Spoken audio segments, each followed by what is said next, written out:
Salut à tous, alors pas de recette aujourd'hui, mais on va quand même parler cuisine puisque je vais vous présenter et vous parler du prix Goût et Santé des artisans. C'est en fait un grand concours national organisé par la MAF. Pour la deuxième année, j'ai eu le plaisir, le privilège, l'honneur d'aller goûter les 8 plats en compétition. Donc ça se passait à Paris, au Pré-Catelan, dans un cadre magnifique. Mais c'est anecdotique, ça rime. Voilà, donc ce que je vous propose, c'est de découvrir les plats. Je vais vous dire ce que j'en ai pensé. Il y a de tout, c'est original, c'est créatif, c'était très très bon. Et dites-moi vous dans les commentaires celui que vous auriez bien aimé goûter. Donc on attaque avec Rémi Chapuis et sa tarte Kokoro. Alors Kokoro en japonais ça veut dire le cœur, l'âme et l'esprit. Et bien là on était très très bien, du chocolat, des noix, de la poire, c'était excellent. Le deuxième plat que j'ai pu goûter, Éric Copineau, Intermère, il nous a fait des tripes de bœuf avec des noix de Saint-Jacques. C'était hyper original et hyper créatif.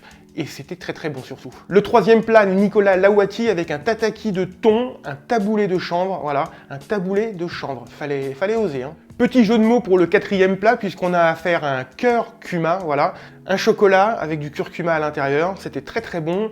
Forcément, de toute façon, quand il y a du chocolat, c'est forcément top.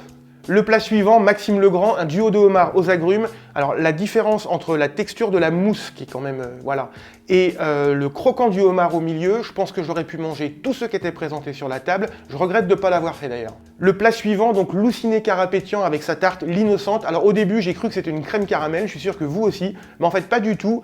C'est une petite tartelette, c'est très très bon, c'est conçu pour les diabétiques. Voilà, et on ne sent même pas le fait qu'il n'y ait pas trop de sucre, donc c'est assez surprenant. Delphine Sauer avec sa pêche bleue, exceptionnel, vraiment très très bon. Et d'ailleurs, il y a beaucoup de poissons cette année, ça tombe bien parce que j'adore ça. Le plat suivant, Laurent Audy avec son maquereau et son savarin de truite. Pareil, 2 poissons cette fois-ci.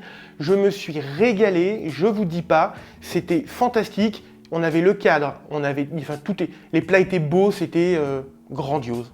On est ensuite passé à la remise des prix à proprement parler, donc soirée animée par le pétillant Nicolas Riffer qui a toujours la patate.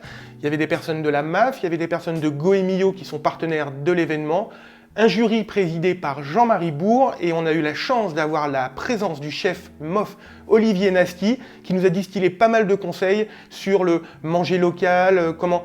Voilà, l'importance que c'est en train de prendre, tous les acteurs, en fait, tous les plats que j'avais vus juste avant, les gens avaient vachement joué là-dessus. C'était un peu le thème de la soirée. Alors c'est parti pour le palmarès des prix Goût et Santé des artisans MAF édition 2019. Sur la 3e marche du podium, Nicolas Lawati avec son tataki de thon et son taboulé de chanvre.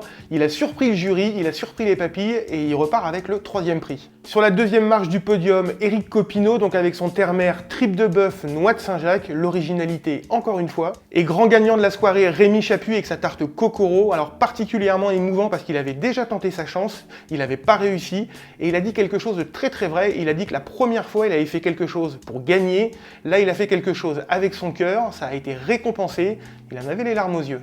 Moralité de l'histoire, j'ai passé une super soirée, je me suis régalé, c'était vraiment très très sympa, il y a toujours une super ambiance, les candidats des années précédentes reviennent, etc. J'ai d'ailleurs eu l'occasion de voir le gagnant de l'année dernière, et pour lui ça a été sympa parce qu'en fait le prix lui a permis, il a gagné 10 000 €, le prix lui a permis de faire une deuxième boutique, voilà, donc il y a quand même quelque chose à gagner au final. Donc justement, l'année prochaine, le concours revient. Nouvelle catégorie, recettes sucrées, recettes salées, recettes à emporter et recettes à conserver. Donc si vous connaissez des artisans qui méritent d'être inscrits, devenez dénicheurs de talent, inscrivez-les. Si vous êtes vous-même artisan, n'hésitez pas à vous inscrire. Franchement, c'est super sympa à faire. Et puis, comme ça, on se retrouvera l'année prochaine. Tiens, ça pourrait être sympa, que je puisse goûter tous les plats en compétition. Bon appétit et n'oubliez pas de cuisiner. Ciao!